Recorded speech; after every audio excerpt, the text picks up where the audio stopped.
extensions, I don't look like expeditions on. Man, it's too loud. Hit me in your city, cause when I start spitting too much drive, need some power steering, cruising to a better vision, y'all. Can you hear me, hear me, hear me now? Can you hear me, hear me, hear me, hear me now? Can you hear me, hear me, hear me, hear me now? And we're about 5 miles northwest of downtown Tampa at beautiful Raymond James Stadium near Florida's Gulf Coast. The scene a few moments ago, here it is. It's unlike any other in sport as both teams made their way out of the tunnel. These folks are fired up as their guys are ready to do battle between the San Francisco 49ers and the Tampa Bay Buccaneers.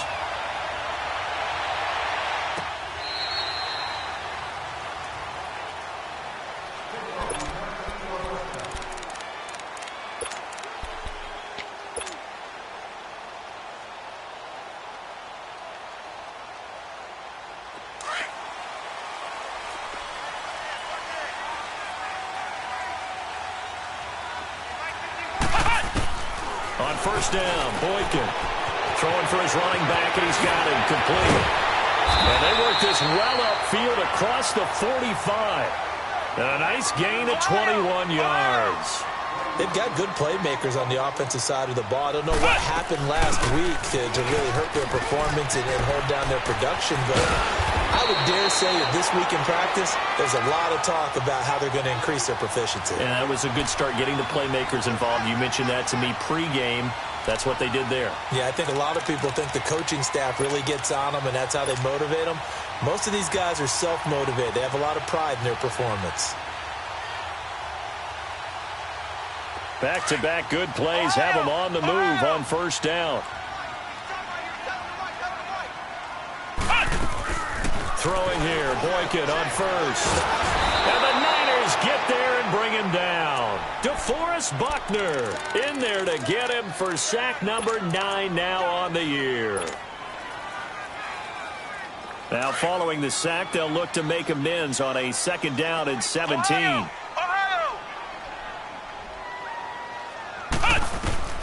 From the gun, it's Boykin. Throw left side complete. That's McKenzie. And now look at this. Big gain, but a fumble. And this is going to be 49er football.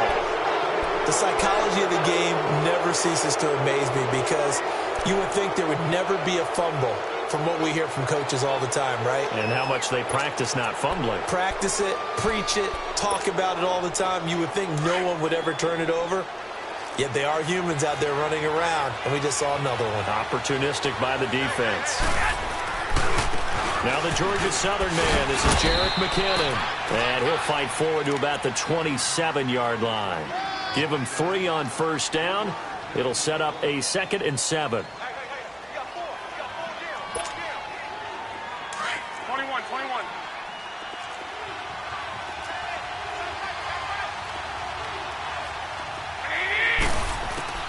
Now Garoppolo throwing on second. A dump down to McKinnon.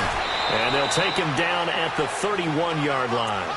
Call it a 3-yard gain, and that's going to lead to a 3rd down. I know most of the time when the ball's in the air, you're thinking wide receiver, tight end, but running backs, they can be a big part of any passing offense nowadays.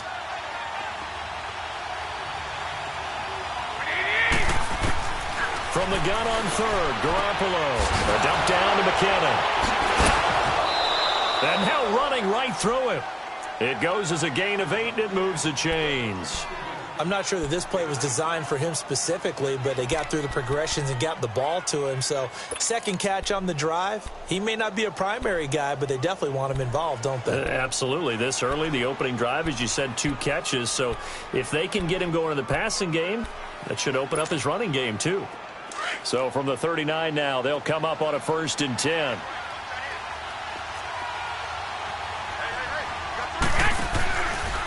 McKinnon. And able to get this one all the way up to about the 46-yard line. It's a 7-yard carry to set them up with a 2nd and 3. Despite the blitz, they're still able to pick up a nice solid gain. The disadvantage of blitzing often alters the normal spacing and run fits and leaves creases like they were able to exploit right there.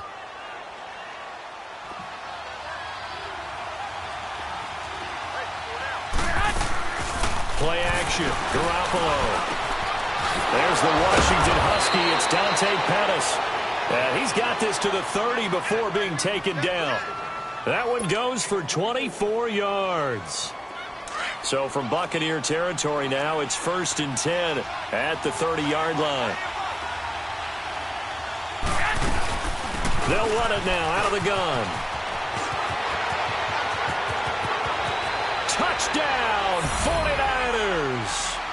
Jerick McKinnon, his 6th touchdown of the season. And the Niners have taken the early lead. And there you go. Nothing really too complex. Block, keep to your assignments, let them run it in. They did it. Fundamental football. Good blocking beats good tackling on that play. End result, touchdown. Gold now out to kick it away. This will be taken to the back of the end zone. And he'll wind up about 4 yards shy of where he would have been if he had taken a knee, as they'll start at the 21-yard line. And Tampa Bay trots out there now. And last time, not only the turnover, but that turned into 6 points. They got to make up for that here. We always hear about empty possessions, but some are worse than others. You can have an empty possession, punt the ball away, get yourself set to play defense, but when you turn it over, it changes momentum, and when they take it downfield and punch it in on you, that's a bad possession all the way around. Yeah, but you're hungry to get back out there, aren't you? You'd better be, because otherwise, it's going to be a long day for you. And they'll go ground game here with a tailback. And nowhere for him to go again. He'll get back to the line of scrimmage. That's it.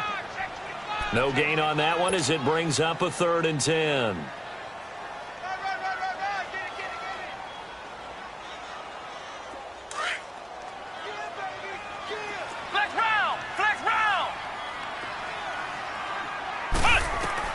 On 3rd down, Boykin. Finding his safety valve here. That's complete. And he'll go down just shy of the 25 at the 24-yard line. Instead of throwing it downfield, Charles, they just tried to dump it underneath there. You like the call? I do. I think it's a high percentage play because you get the completion, and what you're counting on is your back to use his legs and his elusiveness to make people miss and pick up the 1st down. In this case, it didn't happen. Well, he wasn't too far from breaking that. Officially, give him 15. And the Niners will go on offense, 1st and 10.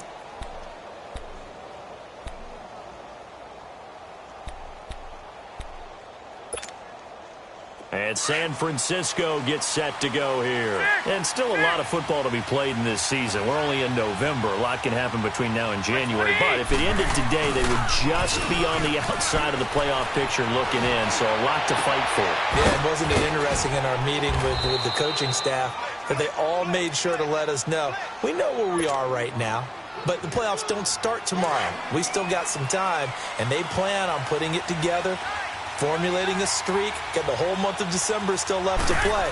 They think they can get in. And they made it very obvious to us that there's no playoff talk in the locker room right now. It's win this game and look to next week. Excellent focus. It's a pickup of 4, and it'll bring up 2nd down. When we see those runs to the perimeter, when we see those runs to the edge, we think about big breakers, don't we? In this case, it was a modest gain, but it does open up possibilities here on 2nd down.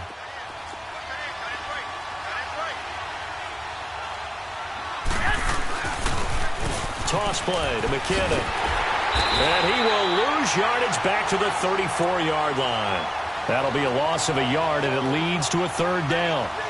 All right, quick observation, Brandon, because early on in this game, I'm seeing linebackers playing with their noses close to the line of scrimmage. And my guess is the wheels are turning on that other sideline. As a play caller, you're filing that away right now, aren't you? Yeah, you're trying to find that opportunity later on when you can play action them or stick something to them between the 2nd and the 3rd level. Open man is Pettis. It's complete. A gain of 19 and picking up the 1st. He's such a good route runner. Shows it there on 3rd down. Very proficient and a good pass. And you know what I've observed over the years in the NFL? The better a route runner you are, the more confidence your guy's going to have in you to go to you in important time. And this is going to be intercepted. Carlton Davis picks it. And a big turnover there as his guys will get the football back. Brandon, this is why golfers do their best to never count a score in their head before the ball goes in the cup. This looked like a slam dunk for points on this drive, didn't it? Instead, they throw an interception, and they're going to come away empty. After the interception, here's Boykin. Out to the left there and complete to Howard. And he'll get to the 29-yard line, brought down there. Give him 9 there on the first down completion. Seeing that play and understand just how tough it is to cover tight ends, especially the ones running around the NFL nowadays, makes me glad I didn't make it in that league. I would have had a really difficult time. But now you get to sit up here with me. Yeah, and that's fun, isn't it? And what a really nice gain right there on first down for them. Brings up a nice second down for him. And he's able to take this one up to the 35-yard line. It'll go as a gain of 6 that time, and it moves the chains as well. I know what you're thinking out there. I know a lot of you are thinking, take a shot downfield. It's a great spot for it.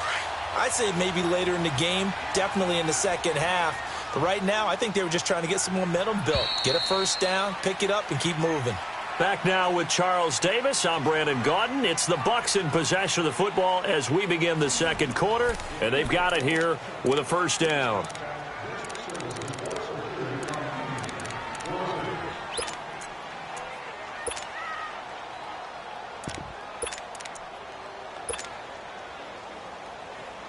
Ball up to the 35 now as they come up on 1st and 10.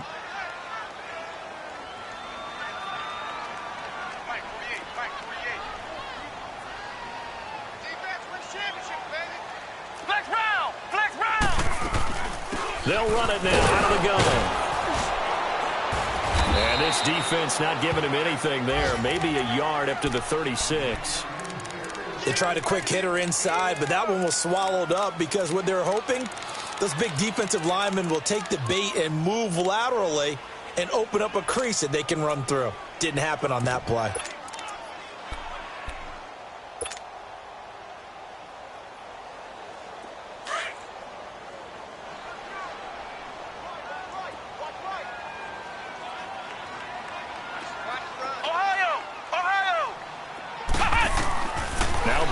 On second down. Escaping the pressure right. Looking right sideline, but it's incomplete. We've already seen him catch a few passes out of the backfield in the first half. Unable to connect on that one. Certainly seems like getting him the ball out of the passing game, though, is part of their game plan. It certainly is because he catches it well, creates a mismatch. You're going to cover him with a linebacker, a corner, a safety. They feel like he can win every battle. After an incomplete pass on second down, that'll leave him trying to convert on 3rd and 9.